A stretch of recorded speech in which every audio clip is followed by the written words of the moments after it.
दोस्तों, क्या कभी पौधों फसलों को दूध पीते हुए देखा है?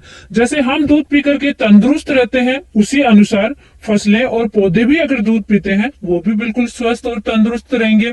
लेकिन तरीका क्या है? कौन कौन सी फसलों में किस तरीके से दूध का इस्तेमाल करना चाहिए, कितनी मात्रा में इस्तेमाल करना चाहिए, क्या इसके इस्तेमाल से साइड इफेक्ट भी हमारी फसलों में हो सकते हैं, सबसे बेस्ट तरीका क्या है, संपूर्ण जानकारी आज की वीडियो में डिस्कस करेंगे कि खेती में दूध का इस्तेमाल कैसे कर सकते हैं, कैसे हमारे फसलों के लिए फायदेमंद रहने वाला है। तो दोस्तों, आप विशेष तौर से अगर आप सब्जियों की खेती करते हैं या फिर तरबूज, खरबूज, खीरा वगैरह की खेती करते हैं, बहुत ज्यादा इंपॉर्टेंट होने वाला है। तरीके से हमारे शरीर में कैल्शियम की कमी आती है, विटामिन डी की कमी आ जाती है, घुटनों में दर्द हो जाता है, शरीर कमजोर हो जाता है, हड्डियां कमजोर हो जाती हैं कैल्शियम की कमी से, कई तरीके की कमी आ जाती है जिसकी वजह से शरीर कमजोर हो जाता है। उसी अनुसार पौधे हैं, इनमें भी कमी आती है पोषक तत्वों की, कैल्शियम की कमी आएगी तो पौधे ये भी कमजोर होंगे। तो उसके लिए सबसे आसान तरीका क्या है? आजकल किसान भाई खैर रासायनिक दवाइयों का इस्तेमाल करने लगे, रासायनिक खादों का इस्तेमाल करने लगे, लेकिन हम किसान हैं और किसान के पास ये सबसे सस्ता और रिच सोर्स होता है कैल्शियम का। और भी बहुत सारे फायदे होते हैं, क्या फायदे होते हैं वो डिस्कस करेंगे। तो सबसे पहले हम फायदे पर ही डिस्कस कर लेते हैं। दूध दोस्तों, सबसे पहले जैसे मैंने बता दिया, कैल्शियम का रिच सोर्स होता है। कैल्शियम की कमी से जैसे टमाटर में ब्लॉसम एंड रूट की समस्या आ जाती है, टमाटर लगने के बाद में जो पीछे की साइड है वहां पे गोल आकार में स्पॉट बन जाता है, वो ब्लॉसम एंड रूट होता है, टमाटर खराब हो जाता है। टमाटर के अगर तना क्रैक हो रहा है, फट रहा है, वो भी कैल्शियम की कमी होती है। पौधे की प्रॉपर स्ट्रक्चर नहीं बन पाती है, बढ़वार के समय फुटाव प्रॉपर नहीं हो पाता है। फल की साइज टेढ़ी मेढ़ी है, प्रॉपर तरीके से स्ट्रक्चर नहीं बन पाता है, वो भी कैल्शियम की कमी है। जिस अनुसार हमारे एक बॉडी में स्ट्रक्चर बनने के लिए कैल्शियम की आवश्यकता होती है, वैसे ही पौधे में भी कैल्शियम की शुरू से एंड तक आवश्यकता होती है। और ये दूध बहुत ही अच्छा सोर्स है। दूध के इस्तेमाल से फसलों में फाइटोटोनिक इफेक्ट देखने को मिलता है, यानी कि जैसे ही आप इसका इस्तेमाल करेंगे हम तंदुरुस्त महसूस करते हैं, वैसे ही फसलें भी बिल्कुल स्वस्थ, ज्यादा हरी भरी नजर आने लग जाते हैं जब आप इसका इस्तेमाल करेंगे। और लास्ट स्टेज में दोस्तों कई बार ऐसा होता है कि हम खूब सारे फर्टिलाइजर वगैरह इस्तेमाल करते हैं, लेकिन प्रॉपर तरीके से फ्रूट पर वो शाइनिंग नहीं आ पाती है। जैसे टमाटर की हम बात करते हैं या मिर्च वगैरह है, खीरा है, तरबूज खरबूज है, उनमें प्रॉपर तरीके से शाइनिंग नहीं आएगी तो मंडी प्राइस अच्छी नहीं मिलेगी। तो आप लास्ट स्टेज में इसका स्प्रे कीजिए, बहुत अच्छी शाइनिंग फ्रूट में देखने को मिलती है। डिजीज वगैरह की बात करें तो जैसे ही अभी मौसम चेंज होगा, आज जो वीडियो हम बना रहे दूध पे, हमारा मकसद भी यही है। फरवरी और मार्च में सबसे ज्यादा पाउडर मिल्ड्यू का अटैक होता है, चाहे वो आपकी सरसों की क्रॉप हो या कोई सब्जी वर्गीय क्रॉप हो, तरबूज खरबूज हो, सब में पाउडर मिल्ड्यू की समस्या आएगी जैसे ही मौसम चेंज होगा या बिना मौसम के अभी बारिश आएगी फरवरी और मार्च में। सफेद सफेद धब्बे होने लग जाते हैं दोस्तों पत्तों पे, या फिर जहां से ग्रोथ हो रही है वहां पे भी स्पॉट हो जाते हैं और ग्रोथ रुक जाती है क्रॉप की। तो उसको बहुत इफेक्टिव रूप से कंट्रोल करता है दूध, क्योंकि ये एंटी फंगल है। मिर्च वगैरह सब्जियों की बात करूं तो मिर्च, टमाटर, खीरा, इनमें सबसे ज्यादा वायरस का अटैक होता है। बहुत ही सेंसिटिव क्रॉप है। खरबूजा भी बहुत सेंसिटिव क्रॉप है। इनमें दोस्तों वायरस का अटैक नहीं हो, उसके लिए आपको हर 15 दिन के गैप से कच्चे दूध का स्प्रे कीजिए, देसी गाय के कच्चे दूध का स्प्रे कीजिए। वायरस का अटैक देखने को नहीं मिलेगा, क्योंकि वायरस को ग्रोथ को स्टॉप करता है, वायरस को कंट्रोल करके रखता है कच्चा दूध। तो इस तरीके से दोस्तों हमारे फसलों में फायदे बहुत हैं, लेकिन इसके साइड इफेक्ट भी है अगर आपने सही तरीके से इस्तेमाल नहीं किया। फसलों की बात करें, सभी प्रकार की फसलों में बेझिझक आप इसका इस्तेमाल कर सकते हैं दोस्तों। तरीका हमारा सही होना चाहिए। ये दूध का इस्तेमाल कब करना चाहिए, बहुत सारे भ्रम चलते हैं दोस्तों।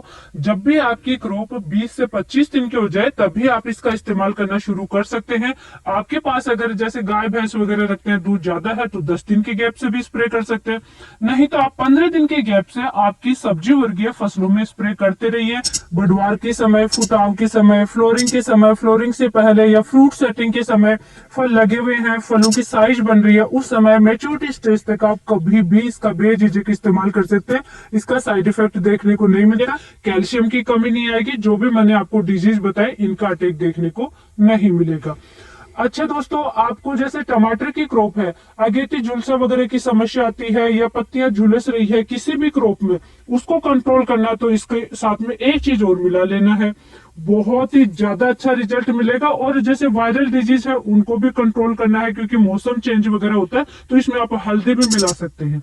वो एंटी फंगल है, इंसेक्ट को भी काफी हद तक, जैसे चींटी है, घुन है, या इस समय जो पत्तों के नीचे एफिड्स का अटैक देखने को मिलता है, हरे रंग के या काले रंग के छोटे छोटे से इंसेक्ट होते हैं और पत्ते बहुत ज्यादा वायरस की तरह सिकुड़ जाते हैं, नीचे की तरफ मुड़ जाते हैं, तो उनको भी हल्दी कंट्रोल करती है। इस तरीके से आप इसके साथ में हल्दी भी मिला सकते हैं। हर 15 दिन के गैप से स्प्रे करना है दोस्तों। अब एक जो भ्रम चलता है वो है दोस्तों कि क्या हम इसको ड्रिप से चला सकते हैं, यानी कि फसलों की जड़ों में चला सकते हैं क्या? बेझिझक आप इसका इस्तेमाल कर सकते हैं, लेकिन दूध की प्राइस देखिए दोस्तों, अगर आपके पास गाय भैंस नहीं है तो दूध की प्राइस आज 50 से 60 रुपए केजी है। आप कम से कम 10 केजी तो चलाएंगे, 10 केजी की प्राइस होगी 600 रुपए, ज्यादा चलाएंगे तो 700-800 रुपए। इतने में तो आप कोई अच्छा सा ऑर्गेनिक फर्टिलाइजर का इस्तेमाल कर सकते हैं। फिर जैसे आप रूट में चलाएंगे, जड़ों में चलाएंगे ड्रिप से या खुले पानी के साथ में, तो कंप्लीट तो वो जड़ों तक पहुंचेगा नहीं। फिर दूध में जैसे प्रोटीन होता है, प्रोटीन से नाइट्रोजन और नाइट्रोजन को नाइट्रेट फॉर्म में कन्वर्ट होकर के पौधे को मिलने में भी बहुत ज्यादा समय लग जाएगा। तो हम रिकमेंड करेंगे कि दोस्तों आप जड़ों में ना चलाएं, ड्रिप से भी चला रहे तब भी आप ना इस्तेमाल करें। हाँ, एक चीज है, जो सूक्ष्म जीवाणु है, जो बेनिफिशियल बैक्टीरिया वगैरह है, जीवाणु वगैरह है, उनके लिए तो ये फायदेमंद है। उसके लिए अगर आपके पास एक्स्ट्रा है तो आप बेझिझक 1 एकड़ में 10 लीटर तक चला सकते हैं। लेकिन आपको क्रॉप में रिजल्ट चाहिए, अच्छा रिजल्ट चाहिए, तुरंत रिजल्ट चाहिए और खर्चा भी हमें ज्यादा नहीं करना है, तो फिर आप दूध का स्प्रे ही कीजिए। साथ में इसके साथ में दोस्तों किसी भी केमिकल दवाइयों का इस्तेमाल ना करें। बेस्ट रिजल्ट के लिए केवल इसका या फिर इसके साथ में आप हल्दी मिला सकते हैं। दोस्तों, स्प्रे में इसकी परफेक्ट डोज की बात की जाए कि दूध आपको कितना लेना है, तो एक टंकी में 500 ml से 1 लीटर तक आप इस्तेमाल कर सकते हैं। जैसे कि आप दूध कहीं से परचेज कर रहे हैं जहां पे इसमें से फैट निकाल लेते हैं, तो वो 1 लीटर आपको इस्तेमाल करना है।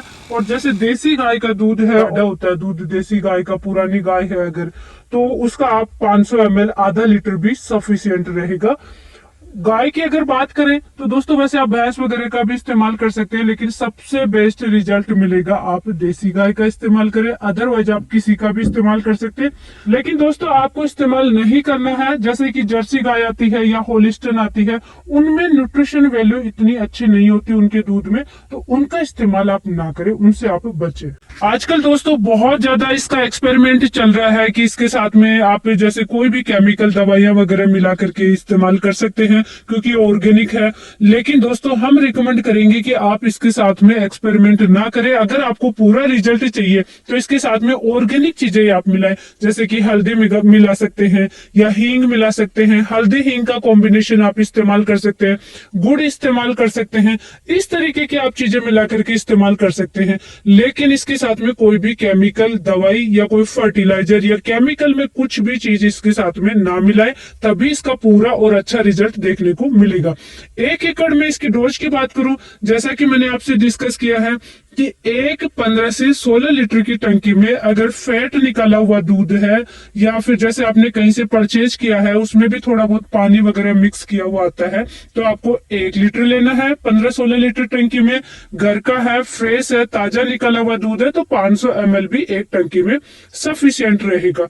हल्दी इसके साथ में आप मिक्स करें तो प्रति टंकी आपको 10 ग्राम सफिशियंट है। और फ्रूटिंग स्टेज में है, जैसे फ्रूट रोट की समस्या है या पत्ती झुलसा रोग है, अर्ली ब्लाइट की समस्या है, तब आप इसमें 15 ग्राम हल्दी मिक्स कर सकते हैं। लेकिन हल्दी मिक्स करेंगे तो एक सावधानी आपको जरूर ध्यान रखना है, हल्दी का अलग से आप घोल तैयार कर लीजिए, बारीक कपड़े से छान करके इसके अंदर आप डालें, नहीं तो इसका नोजल ब्लॉक हो जाएगा। ये आपको सावधानी जरूर रखनी है।